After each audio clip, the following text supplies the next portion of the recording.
Hello everyone, welcome to our channel Maths with Bhakuni sir.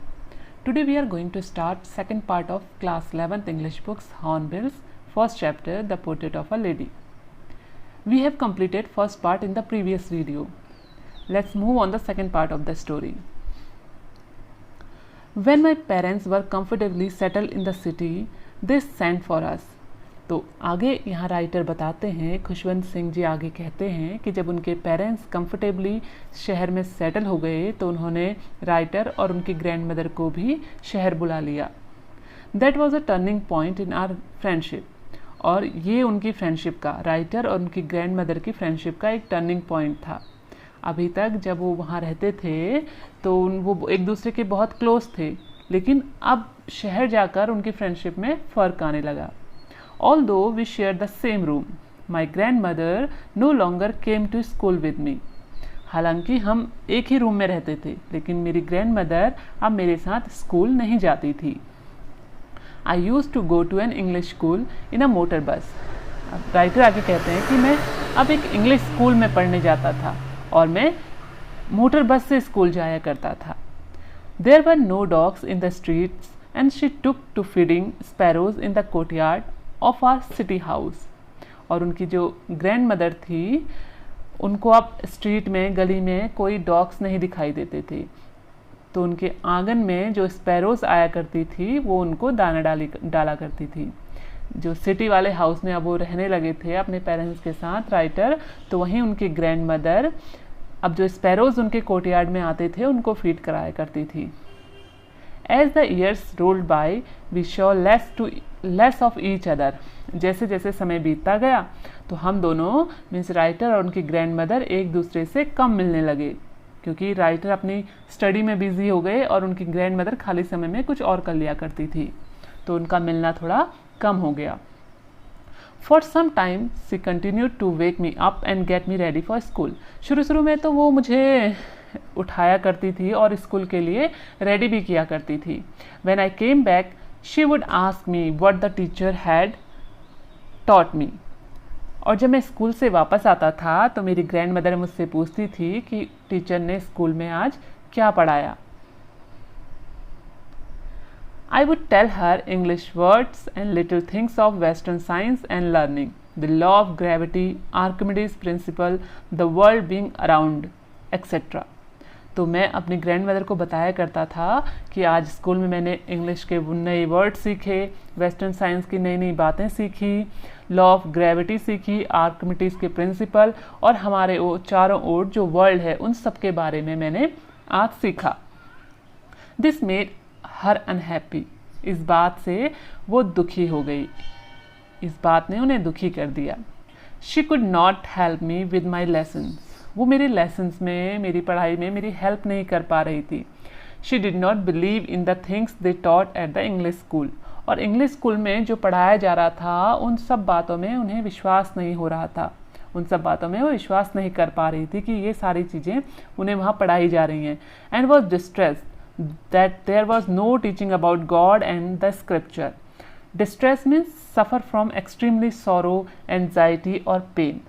और इस बात से उन्हें बहुत दुख होता था, वो बहुत बेचैन रहती थी कि स्कूल में उन्हें गॉड के बारे में या स्क्रिप्चर्स के बारे में, रिलीजन के बारे में, रिलीजियस बुक्स के बारे में कुछ भी नहीं पढ़ाया जा रहा है. One day I announced that we were being given music lessons. एक दिन मैंने बताया कि आज हम स्कूल में, आज हमें म्यूज़िक के बारे में सिखाया जाएगा, आज हम स्कूल में म्यूज़िक सीखेंगे. She was very disturb. वो बहुत परेशान हो गई. To her music had lewd association. It was the monopoly of harlots and beggars and not mean for gentle folk. Lewd association means indecent और obscene and gentle folk means people of noble birth. तो उनके अनुसार जो music है वो अच्छी बात नहीं है, उसको सीखना अच्छा नहीं है, क्योंकि ये जो गरीब लोग हैं, जो भीख मांगते हैं, भिखारी लोग, उनका काम है. जो अच्छे परिवार के लोग हैं वो म्यूज़िक नहीं सीखते. ये जो स्टोरी है ये बहुत पहले की है, तो उस समय लोगों की ये सोच थी कि म्यूज़िक सीखना जो गाना गा के भीख मांगते हैं उन लोगों का काम है, जो गरीब लोग हैं उन लोगों का काम है. अच्छे परिवारों के लोग म्यूज़िक नहीं सीखा करते. She said nothing but silence mean disapproval. उन्होंने कुछ नहीं कहा, उनकी ग्रैंड मदर ने राइटर को कुछ नहीं कहा, बल्कि उनकी जो साइलेंस थी वो चुप हो गई, और उनकी साइलेंस का मतलब था डिसअप्रूवल, मीन्स उनकी असहमति, वो सहमत नहीं थी राइटर से। She really talk to me after that, और उसके बाद उन्होंने मुझसे बात करना बहुत कम कर दिया, उसके बाद वो बहुत कम बोलने लगी राइटर से। When I went up to university, I was given a room of my own. और जब मैं स्टडी के लिए यूनिवर्सिटी चला गया तो मुझे एक खुद का रूम दिया गया, मैं अपने एक खुद के रूम में रहता था। The common link of friendship was snapped. Snapped means break suddenly and completely. तो इसके बाद जब वो यूनिवर्सिटी चले गए राइटर, तो उनका जो फ्रेंडशिप का कॉमन लिंक था वो भी पूरी तरह ब्रेक हो गया, पूरी तरह टूट गया। My grandmother accepted her seclusion with resignation. Seclusion means the state of being private and away from people, means अकेलापन. Resignation means the grandmother accepted her lonely life as she accepted the separation from her grandson without objection. मतलब जो separation था उनके grandson से, उनके grandmother का, writer का, तो उन्होंने उसको बिना ऑब्जेक्शन के एक्सेप्ट कर लिया, और जो अकेलापन था वो भी ग्रैंडमदर ने एक्सेप्ट कर लिया था, क्योंकि अब वो अकेले रहने वाली थी। उनके जो ग्रैंडसन थे, मीन्स जो राइटर थे, वो यूनिवर्सिटी चले गए थे पढ़ने के लिए, इससे उनका जो साथ था वो भी उनसे छिन गया, उनसे दूर चला गया था। लेकिन उनकी ग्रैंडमदर ने बिना ऑब्जेक्शन के इस सेपरेशन को एक्सेप्ट कर लिया। She really left her spinning wheel to talk to anyone. Spinning wheel होता है a household machine with a wheel attach to it for spinning yarn. रुई से धागा बनाने वाली जो मशीन होती है उसको स्पिनिंग व्हील कहा जाता है। तो वो अब स्पिनिंग व्हील में अपना समय बिताने लगी, वो उसी मतलब दिन भर वो स्पिनिंग व्हील घुमाती रहती थी और रुई से धागा बनाती रहती थी, और किसी से उन्होंने बोलना बहुत कम कर दिया, जब लोगों से वो कम बातें करने लगी। From sunrise to sunset she set by her wheel spinning and reciting prayers. Sunrise means सुबह, सनसेट मीन्स इवनिंग। तो सुबह से लेकर शाम तक वो व्हील स्पिन करती रहती थी और अपनी प्रेयर रिसाइट करती रहती थी। Only in the afternoon she relaxed for a while to feed the sparrow. केवल दोपहर के समय जब वो थोड़ा रिलैक्स हो जाती थी, उस समय वो स्पैरोज को फीड कराती थी, स्पैरोज को दाना खिलाती थी।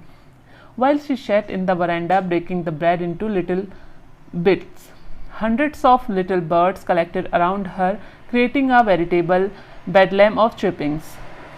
तो जब वो अपने वरांडा में बैठती थी तो वो ब्रेड के छोटे छोटे टुकड़े कर लिया करती थी और उनको उन बर्ड्स को खिलाती थी। जो स्पैरोज वहाँ आती थी उनके वरांडा में, उनको दिया करती थी।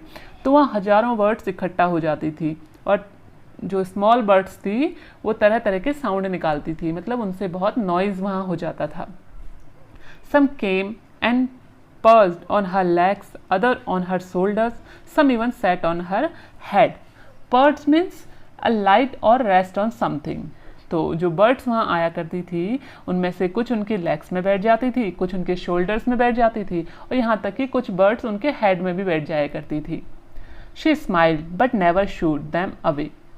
उनकी ग्रैंड मदर स्माइल करती थी, हंसती थी, मुस्कुराती थी, लेकिन वो उन बर्ड्स को भगाती नहीं थी। It use to be the happiest half hour of the day for her, क्योंकि उनके दिन का जो ये हाफ आवर था जिसमें वो उन बर्ड्स को फीड कराती थी, वो उनका सबसे अच्छा टाइम था, उनके दिन का सबसे अच्छा टाइम था। When I decided to go abroad for further studies, I was sure my grandmother would be upset. तो राइटर आगे कहते हैं कि जब मैंने डिसाइड किया कि मैं आगे की पढ़ाई के लिए फ़ॉरेन जाऊंगा, अब्रॉड जाऊंगा, तो मुझे पता था कि इस बात से मेरी ग्रैंडमदर बहुत दुखी हो जाएंगी, बहुत अपसेट हो जाएंगी। I would be away for 5 years and at her age one could never tell, क्योंकि मैं 5 years के लिए उनसे दूर जाने वाला था, और मैं ये नहीं कह सकता कि इस समय उनकी जो एज है वो जितनी ओल्ड है कि 5 years के बाद मैं उन्हें दोबारा मिल भी पाऊंगा या नहीं मिल पाऊंगा। But my grand mother could, लेकिन मेरी ग्रैंड मदर ये जानती थी कि वो तब तक जीवित रहेंगी। She was not even sentimental. Sentimental means a feeling of nostalgia sadness or tenderness, an emotional feeling. She came to leave me at the railway station but did not talk or show any emotion. तो मेरी grand mother जो थी वो बिल्कुल भी emotional नहीं थी। वो मुझे रेलवे स्टेशन छोड़ने आई, उन्होंने मुझसे बात नहीं की और ना ही कोई उन्होंने इमोशन दिखाया, ना ही कोई वो उन्होंने इमोशन अपना एक्सप्रेस किया मेरे सामने। हर लिप्स मूव्ड इन प्रेयर, उनके जो लिप्स थे वो केवल प्रेयर बोल रही थी, उनके लिप्स केवल प्रेयर के लिए ही मूव हो रहे थे। Her mind was lost in prayer, और उनका जो माइंड था, उनका जो दिमाग था वो भी प्रेयर में ही खोया हुआ था। Her fingers were busy telling the beads of her rosary, और उनके फिंगर अपनी जो जप वाली माला थी उसके मोती को जप करने में, उनके मोती को गिनने में ही बिजी थे। Silently she kissed my forehead, and when I left I cherished the moist imprint as perhaps the last sign of physical contact between us. Cherished means hold something dear, and moist means wet. Imprint means impression. तो धीरे से उनकी grand mother ने writer के forehead पर, writer के माथे पर किस किया, और जो उसकी नमी थी, उसका जो गीलापन था किस का, तो राइटर को ऐसा लगा कि शायद ये उनका लास्ट फिजिकल टच है, शायद ये उनकी ग्रैंड मदर का उनको लास्ट टच है। शायद वो इसके बाद जब वो वापस वहाँ से लौट के आए, फॉरेन से लौट के आएंगे, तो वो अपनी ग्रैंड मदर से नहीं मिल पाएंगे। तो उन्हें ये लग रहा था कि ये उनका लास्ट टच है उनकी ग्रैंड मदर का। But that was not so, लेकिन ऐसा नहीं था। After 5 years I came back home, 5 years के बाद मैं घर वापस आया, and was met by her at the station, और उनसे अपनी ग्रैंड मदर से स्टेशन पर मिला। She did not look a day older, वो एक दिन भी और बूढ़ी नहीं लग रही थी, मीन्स वो जैसी थी वैसी ही वहाँ दिखी। She still had no time for words, उनके पास अभी भी शब्दों के लिए टाइम नहीं था, मीन्स बात करने का उनके पास अभी भी टाइम नहीं था। And while she clapped me in her arms I could hair her reciting her prayers. Clapped means hold tightly, और जब मेरी ग्रैंड मदर ने मुझे अपने आर्म्स में, अपनी बाहों में टाइटली पकड़ लिया, तो मैं सुन सकता था कि वो उस समय भी अपनी प्रेयर ही रिसाइट कर रही थी। Even on the first day of my arrival her happiest moments were with her sparrows, whom she fed longer and with frivolous rebukes. तो राइटर आगे कहते हैं कि जब मैं घर पहुंचा तो पहले ही दिन मैंने देखा कि जो उनकी ग्रैंड मदर था, उनका जो शेड्यूल था पहले, उसमें कोई चेंजेस नहीं आए थे। तो उनका अभी भी जो हैप्पीएस्ट मोमेंट था दिन का, वो वही था कि जब वो स्पैरोज को फीड कराती थी, उनको दाना खिलाती थी। Frivolous means not having any serious purpose या लाइट हार्टेड, और रिब्यूक्स मीन्स डिसअप्रूवल ऑफ समथिंग और समवन। तो जब उनको फीड कराती थी और वो थोड़ा शोर करते थे या ग्रैंड मदर की लेग्स में, उनके हेड पे या शोल्डर पे बैठ जाते थे, तो वो उनको धीरे से, बहुत प्यार से डांटती भी थी। इन the evening a change came over हर, और शाम को उनमें एक चेंज आया। शी डिड नॉट प्रे, उस समय वो प्रे नहीं कर रही थी। She collected the women of the neighbourhood, उन्होंने पड़ोस की सारी औरतों को इकट्ठा किया। Got an old drum and started to sing, और एक पुराना सा ड्रम लिया, एक पुराना सा ढोल उन्होंने लिया और गाने लगी, उसको बजाने लगी और गाने लगी। For several hours she thumped the sagging skin of the dilapidated drum and sang of the homecoming of warriors. Thumbed means hit, sagging means sinking downwards, and dilapidated means old or worn out. तो बहुत घंटों तक वो जब ढोल को पीट रही थी और गाना गा रही थी, जो वॉरियर्स हैं, जो ब्रेव मैन होते हैं, उन जब वो घर आते हैं वापस, उनकी वीरता के लिए जो गाने गाए जाते हैं वो उनको गा रही थी, और जो उनका ड्रम था वो बहुत वॉर्न आउट था, बहुत पुराना था। We had to persuade her to stop to avoid over straining. Persuade means to talk someone into doing something और request, and over straining means over doing something. तो राइटर कहते हैं कि मैं और मेरे पेरेंट्स उन्हें ये रिक्वेस्ट कर रहे थे कि वो इसको ज़्यादा ना बजाएं, इस ढोल को बजाना बंद कर दें। That was the first time since I had known her that she did not pray. जब से मैं उन्हें जानता हूँ, तो राइटर आगे कहते हैं कि जब से मैं अपनी ग्रैंड मदर को जानता हूँ, जब से मैंने उन्हें देखा है, ये फर्स्ट टाइम है कि वो प्रे नहीं कर रही थी, उसके अलावा वो कुछ और कर रही थी। The next morning she was taken ill. अगली सुबह राइटर की ग्रैंड मदर बीमार पड़ गई। It was a mild fever and the doctor told us that it would go. उन्हें हल्का सा फीवर था, हल्का सा बुखार था, और डॉक्टर ने कहा था कि वो बुखार चला जाएगा, वो ठीक हो जाएंगी। But my grand mother thought differently. लेकिन मेरी ग्रैंड मदर कुछ और सोचती थी, वो डॉक्टर से बिल्कुल भी सहमत नहीं थी। She told us that her and was near. Writer कहते हैं कि मेरी जो ग्रैंड मदर है, उन्होंने हमें बताया कि उनका जो एंड है, उनकी जो डेथ है, वो पास आ गई है, मीन्स वो मरने वाली हैं। She said that since only a few hours before the close of the last chapter of her life, she had omitted to pray. She was not going to waste any more time talking to us. तो उनकी grand mother ने कहा कि उनके जो life का last chapter है वो क्लोज होने वाला है, अब उनके पास कुछ ही घंटे बचे हैं, तो वो उन्होंने प्रे करना भी बंद कर दिया, और वो हमारे साथ बात करने में अपना टाइम वेस्ट नहीं करने वाली हैं। We protested. Protested means express an objection against something और समवन। इस बात से कि उन्होंने कहा कि वो हमसे बात करना पसंद नहीं करेंगी, वो प्रे नहीं करेंगी, तो हमने उसको प्रोटेस्ट किया, उसको ऑब्जेक्शन किया। But she ignored our protest. लेकिन हमारी ऑब्जेक्शन को मेरी ग्रैंड मदर ने इग्नोर कर दिया। She lay peacefully in bed praying and telling her beads. वो पीसफुली, शांति के साथ अपने बेड पर लेटी रही, प्रे करती रही, और अपने जो माला है उसको जपती रही। Even before we could suspect her lips stop moving and the rosary fell from her lifeless fingers. इससे पहले कि हम कुछ सस्पेक्ट कर पाते, उनके जो लाइफलेस बॉडी थी, लाइफलेस फिंगर से उनकी रोजरी गिर पड़ी और उनके जो लिप्स थे मूव करने बंद हो गए, मीन्स उनकी डेथ हो चुकी थी। वो उनकी जो बॉडी थी वो लाइफलेस हो गई थी। A peaceful pallor spread on her face and we knew that she was dead. Pallor means an unhealthy pale appearance.